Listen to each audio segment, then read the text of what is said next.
In this video, I'm going to show you how to get rid of lower back strain pain in 30 seconds. Stay tuned.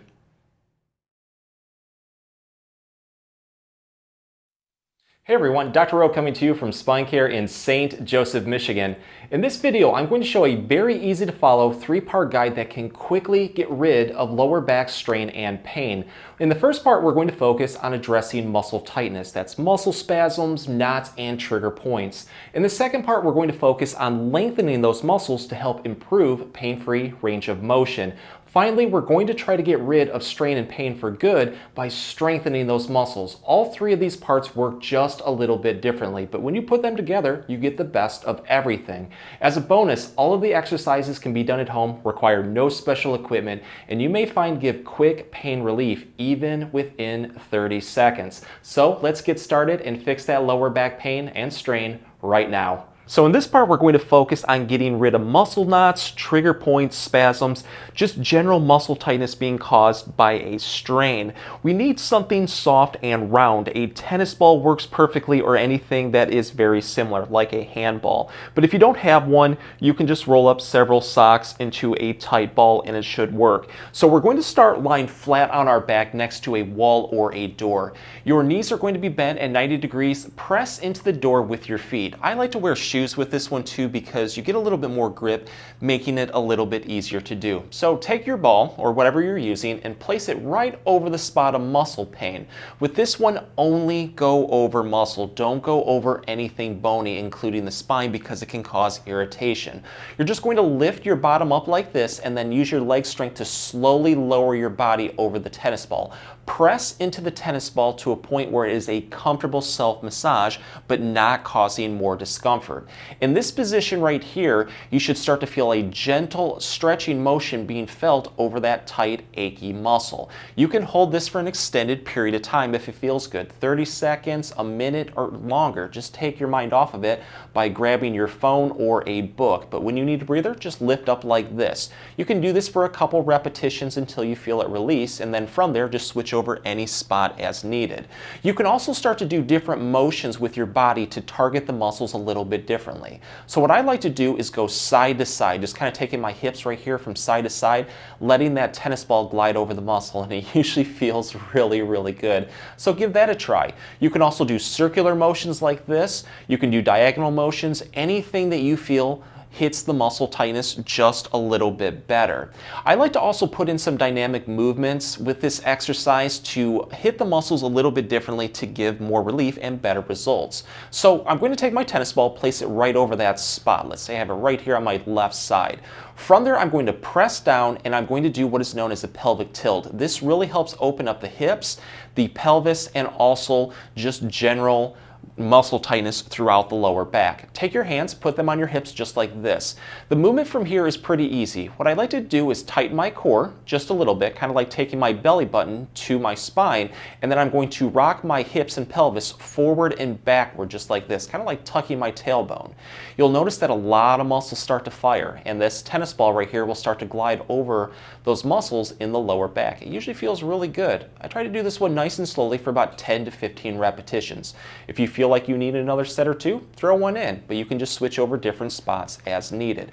I also like to do a knee to the chest exercise because it's really going to put a little bit more pressure over the spot of the tennis ball, and it hits muscles again just a little bit differently.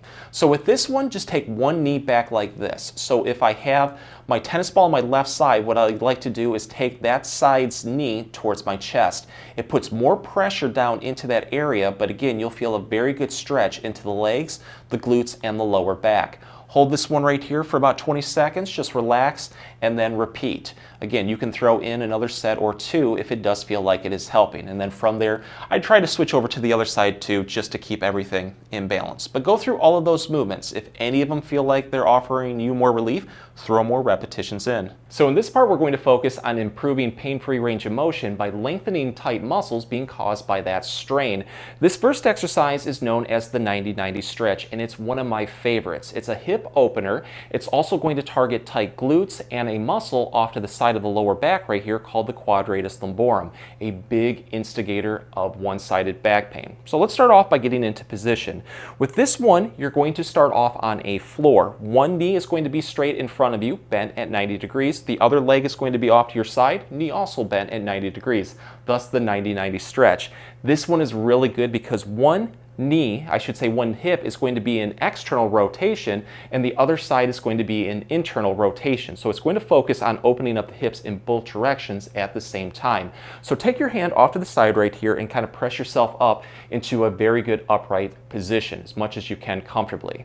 The back hip, I'm going to drive that hip downward towards the floor during this exercise. Do that as much as you can. You should feel an activation of the muscles in the inner part of the leg towards the groin and then also off to the side of the hip. Once we feel that, I'm going to take my arm on the back side, so in this case it would be my left, and reach towards the opposite direction. So my left hand is reaching towards my right. When you do this, you're going to feel a very good stretch forming right at the base of the ribs going down towards the hip. That's that QL or quadratus lumborum muscle, and it usually feels really, really good. So really focus on trying to feel that. Once you do, let's take this one to the next level by then taking our chest and rotating it downward towards the floor. This will help activate that muscle even more, opening it up. And again, it's a deep, good stretch. I try to hold this one comfortably for about 20 to 30 seconds. I just relax and then repeat this one up to 5 times. And with each repetition, try to build into it just a little bit more. And then from there, you're just going to alternate the sides of the legs and repeat. So this exercise is going to focus more on the front, the core muscles, and also the hip flexors right here on the front part of the leg. That includes the psoas muscle, which is a big instigator of lower back pain. I'm also going to take this one to the next level and show you how to add a twist in, literally, that can end in a satisfying self-crack, pop, or release in the lower back. This first position is going to be called the hip flexor Cobra. I'm going to go next to a wall or a door. Lie flat on your stomach, knees bent at 90 degrees. Put your knees flush up against the wall as much as possible and also put your feet against it. I'm going to then prop my upper body onto my forearms just like this. My forearms are roughly in a V shape, my hands go together. It's really important during this exercise too not to lift up on the hips. Keep your hips and pelvis flat during the exercise. But in this position right here, I'm just going to prop myself up a little bit and do what is known as a half cobra or a press up stretch. You'll feel a really good deep stretch forming in the front part of the leg over the hip flexors, working its way up into the core and the back. It usually feels really, really good. I try to hold this one comfortably for about 20 to 30 seconds. From there, I just take a breather by lowering my chest down towards the floor, and then I'm going to repeat this one up to 5 times. And with each repetition, try to press up just a little bit more into it. Again, trying to keep those hips flat as possible.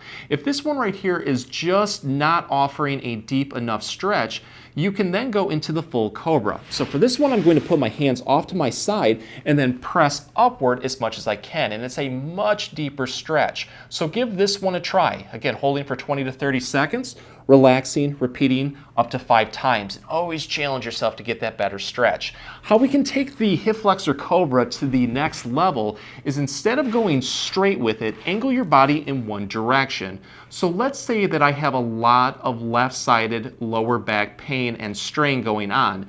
Whatever side that you have the pain, tilt your body towards the other side and then repeat the Cobra. You'll notice that it hits it just a little bit better, a little bit of a better stretch. So experiment with going all the way towards the right, go all the way towards the left. If any of those positions open up the back and give you more relief, throw more repetitions in. So here's how we can take it to even the next level and do what is called the scorpion. And again, this one can offer a nice pop or release into the back. It's a really good mobility exercise. So scoot forward just a little bit from that door. I'm going to put my legs and my knees together, knees bent at 90 degrees again. I'm going to support my upper body weight onto my forearms. For this one, I'm going to try to keep my upper body flat as possible and then move through my lower back, through my hips, lowering my heels down towards the floor. And if your back is locked up, you might get a sudden pop or release in there, but don't try to force it. Only go towards a comfortable stretch. Once you can't go any further, hold this position for 5 seconds. You're just going to relax, and then you're going to repeat it on the other side. Do this one nice and slowly for about 10 to 15 repetitions on both sides. And with each repetition, try to build into it just a little bit more. So if you want to get quick lower back pain and strain relief, but also help prevent it, your focus needs to be on strengthening the muscles that support the spine. Here's a great daily exercise that you can do in bed or on a floor that's going to target the core muscles towards the front, the back, and the legs. So when you put all of that together, you get the best of everything. The first exercise is known as the pelvic bridge. It's one of the most back-friendly strengthening exercises. You just lie flat on your back like this. Let's start off with our knees bent, feet flat. You're going to tighten the core muscles, that is just taking your belly button right here towards the spine, and then squeeze the glutes to activate those muscles. Hands go right on the hips. The movement from here is very easy. We're going to raise our hips upward towards the ceiling as much as we can until our body is in a nice straight line from our knees to our hips to our shoulders. If you're unable to get into this position, let's say you can only go up an inch or two before you have a lot of pain or you just have general weakness, do the best you can. Over time, you should notice that you gain strength and flexibility to get into this position. But you'll feel a ton of muscles firing: the core, the back, the glutes, and the legs. I hold this one comfortably for 5 seconds. From there, I just relax. Next, what I'm going to do is build into what is known as the dead bug that's going to target more towards the front, the core muscles. So let's bend our knees roughly at 90 degrees like this, take our arms, place them off to our side, and grip into the bed or the floor for a little bit more support. I'm just going to start off by lowering one leg downward towards the bed or the floor like this, straightening my knee. The key with this one is don't let your calf or your foot touch the floor. Let it hover just slightly above. In this position, you're really going to feel those core muscles activate. So I like to hold this one for about 5 seconds. I'm going to relax and then repeat it on the other side. From there, I'm going to build back into the bridge and repeat this whole cycle for about 10 to 15 repetitions. And with each repetition, really challenge yourself to build into it just a little bit more to get those muscles to activate to help strengthen them even more. For the bridge too, if you feel like this basic bridge position is just a little bit too easy, you can take this one to the next level by raising one leg up like this. Just make sure that your hips don't tilt down. Try to keep them in balance as much as possible. And whatever you do on one side, always make sure to do on the other to keep everything in balance. If the exercises helped, please support the channel by giving this video a like and maybe subscribing too. If you have any comments or questions, please leave them below. I'll get back to you as soon as I can. Thank you for watching.